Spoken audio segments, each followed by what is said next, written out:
नमस्कार दोस्तों आज एक कहानी सुनाता हूँ। बहुत समय पुरानी बात है कि एक भक्त था, उसकी किसी से लड़ाई हो गई। चूंकि वह भगवान का भक्त था तो भगवान उस पर अपनी नजरें बनाए रखते थे। भगवान ने देखा कि दोनों लड़ाई कर रहे हैं, लेकिन उन्हें लगा कि शायद थोड़ी देर में ठीक हो जाएगी। बात पहले बातों बातों में शुरू हुई, लेकिन धीरे धीरे वह बात गाली गलौज तक पहुंच गई। सामने वाला व्यक्ति उसे गाली गलौज कर रहा था। भगवान को देखकर थोड़ा बुरा लगा, लेकिन उन्होंने इंतजार किया। थोड़ी बात और बढ़ गई और उसके बाद भगवान ने देखा कि वह व्यक्ति उसे मारने को तैयार हो गया। भगवान को ये चीज बिल्कुल अच्छी नहीं लगी, क्योंकि कोई भगवान के भक्त को बुरा भला कहे चलता है, लेकिन कोई मारते भगवान से ये चीज देखा नहीं गया। भगवान ने तैयारी शुरू की कि अब मैं जाता हूं नीचे, अपने भक्त को बचाता हूं। लेकिन तभी भगवान ने देखा कि वह जो भक्त था उसने भी हाथ में छड़ी उठा ली।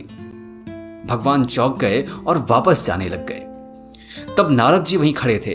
उन्होंने पूछा, प्रभु आप तो अपने भक्त को बचाने को जा रहे थे, आप रुक क्यों गए, आप वापस क्यों आ रहे हैं? तब भगवान ने कहा कि जब मेरे भक्त को मेरी जरूरत ही नहीं है तो फिर मैं वहां क्यों जाऊं, क्योंकि वह तो अपने आप से लड़ रहा है, वह अपने दम पर जीतने की कोशिश कर रहा है, फिर मुझे वहां जाने की क्या आवश्यकता है।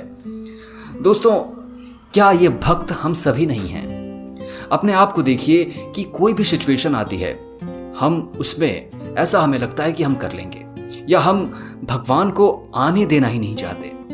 हम सब कुछ खुद ही करना चाहते हैं। हमें क्या चाहिए, हम कैसे सिचुएशन में कैसे रिजल्ट्स चाहते हैं, ये सब कुछ हम डिसाइड कर लेते हैं। भगवान ऊपर हैं, लेकिन हम कभी उनसे पूछते नहीं, हम उनसे कभी मार्गदर्शन नहीं चाहते। हम उन्हें अपने जीवन में वह स्थान नहीं देते जिसके वो हकदार हैं। दोस्तों, आप भगवान में मानते हो या ना मानते हो, लेकिन कोई तो सत्ता है, भले उसे आप प्रकृति कहिए, नेचर कहिए, या कोई अलौकिक सत्ता जो इस संसार को चला रही है।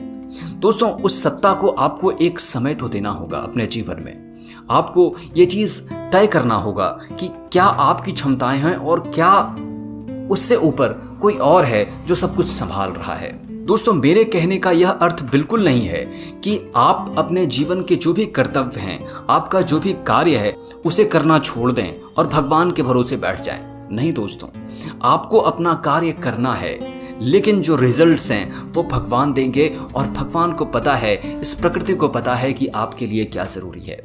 कुछ लोग आजकल लॉ ऑफ अट्रैक्शन पे बात करते हैं, और उसमें एक ही चीज कही जाती है कि जो भी चीज आपको चाहिए वो आप उसको आप सोचो, उसके बारे में आप विचार करो, उसे आप एफर्म करो, उसे आप ऐसा सोचो कि आपने उसे पा लिया है। लेकिन दोस्तों, जब आप खुद से कोशिश करते हो तो शायद आप वो पाओगे जो आप पाना चाहते हो, लेकिन जब प्रकृति, जब भगवान आपको कुछ देते हैं तो आप वो चीज पाते हो जो आप डिजर्व करते हो।